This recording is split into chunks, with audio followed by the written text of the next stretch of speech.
It's Jesus Monserrat and our group, Caleb Siegel and Mel Patel. We decided to do our research project on data breaches. And I'm here to talk about, what we researched and, explanations of, each breach. Uh, I'm going to list you the names of the breaches. The Neiman Marcus breach, the Target breach, eBay breach, the AOL breach, DuPont breach, the Korea Credit Card Bureau breach, JP Morgan and Chase breach, Morgan Stanley breach, Bangladesh Bank breach, Anthem breach, Ashley Madison breach, and the Home Depot breach. I'll talk to you a little bit of, all the breaches and, what kind of happened and stuff like that. I'm going to start with the Neiman Marcus breach.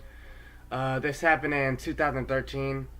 It actually affected 350,000 cardholders. What happened was that a malicious software was installed on the POS terminals. This software was designed to hook into the registers and monitor the credit authorization process. And it happened momentarily while the card is being processed. The data is decrypted and stored as a memory. And while this moment is brief, it still leaves a trace. The software exploits this by scraping the RAM. The people responsible for this was when we researched it, said authorities believe that a group of hackers from the Eastern Europe are to blame, but I don't really know. And the costs were millions of dollars of revenue.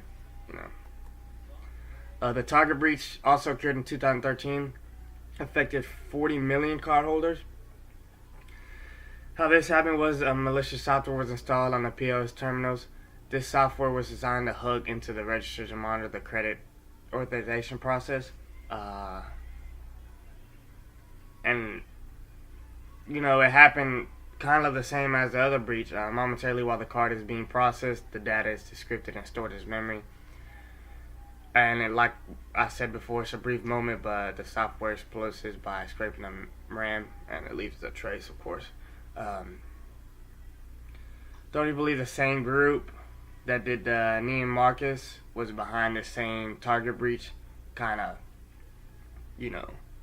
same background. Occurred 2013, they believe. Around the same time, believe the same people did it. And the cost for this was $252 million. Now we have the eBay breach. This one occurred in 2014. It affected 145 million accounts. How this happened, a cyber attack exploited system vulnerabilities that compromised usernames, passwords, email address, physical address, phone numbers, date of birth, and no financial information was taken. How it happened was the system vulnerabilities in eBay servers that allowed attackers to compromise eBay employee logins. No one was really named for it. Nobody knew who, did this. And the cost was $200 million. Now we got the AOL breach. This occurred in 2005. 92 million users were affected. How it happened, an AOL software engineer stole an account and emails and sold the account to spammers. You know how that goes. How it happened, Jason Smathers used another employee's credentials and access to steal the account. Person responsible, of course, was Jason Smathers. He was an AOL software engineer. The cost was $400,000. The DuPont breach occurred in 2006, affected a number of undisclosed. So we don't really know how many people it affected. An employee stole confidential documents. Before leaving DuPont, Gary Min used his time to steal documents information. So before he left DuPont, he tried to take whatever he can take with him.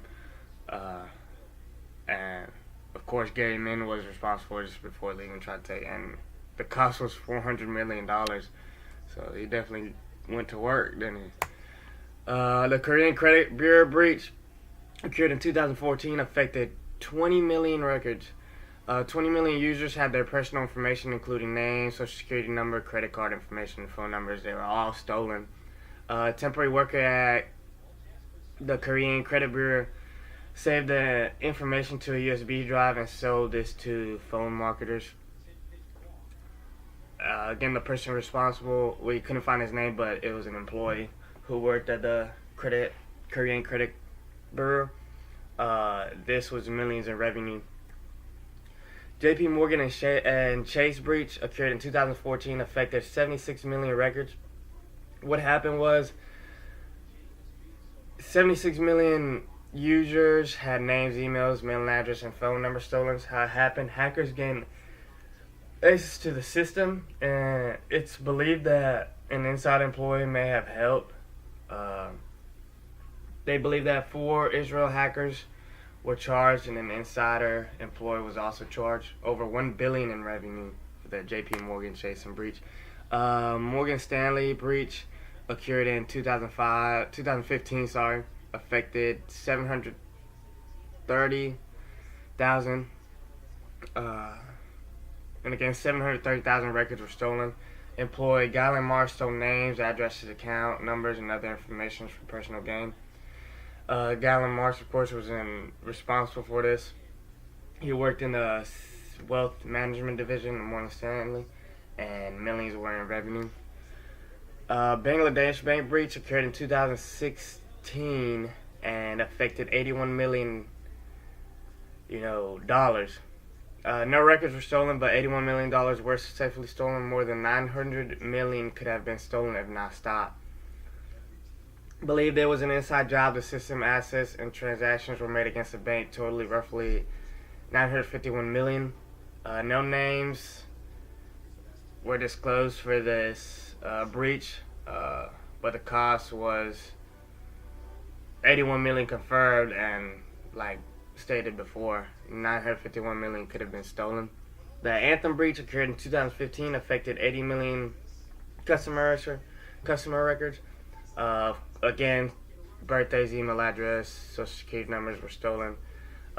Chinese hackers launched an attack against Anthem and other companies and stole customer information for the servers. It was unnamed, but they were Chinese hackers, and it was an 80 million customer records for the cost. The Ashley Madison breach occurred in 2015, affected 37 million customer. Hacking group Impact Team dumped 37 million users' accounts and their information online. Hackers gained access to the system and proceeded to dump the information online. The Impact Team was responsible for this. The cost for this was 37 million. Home Depot breach affected 56 million credit card accounts and 53 million email addresses. This occurred in 2014. Hackers used stolen vendors' information to gain access to the company's system and steal data. The stolen vendor information gained the hackers access to the system, and from there they proceeded to exploit the system to gain access to the account information. The hacking group was unnamed. I couldn't find a name to it, but it was $80 million in cost.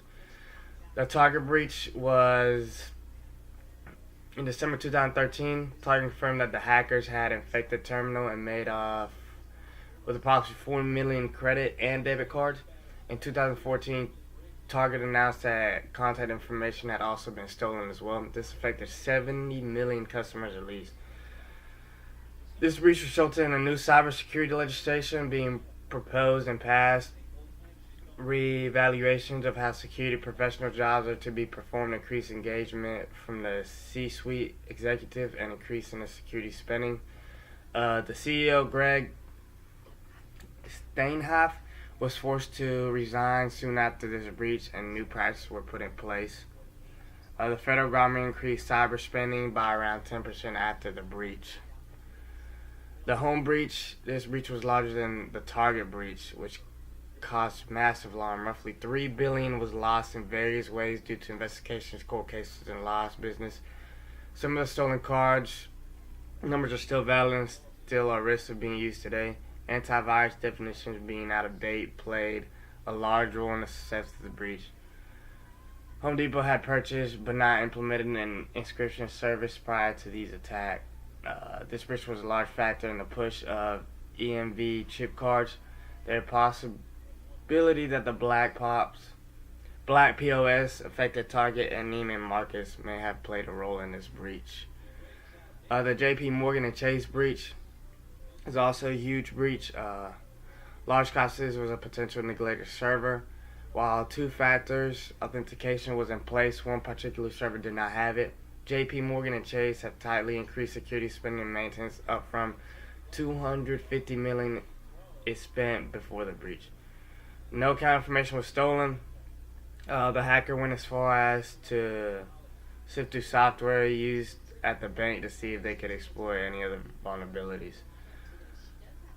So this opened the possibility for identity fraud, even though accounts information was not stolen. The list of breaches they resulted in devastating losses for customers and companies, and set precedents for continuous focus on securing and hardening software and hardware. Like our research, most of the breaches were the same: stolen information, all credit card information. It's kind of all leads up to the same. They use the same tactics and whatnot. And from the ending, after the breach happened, that's when the company decided to put more money into security and, get the cybersecurity stronger.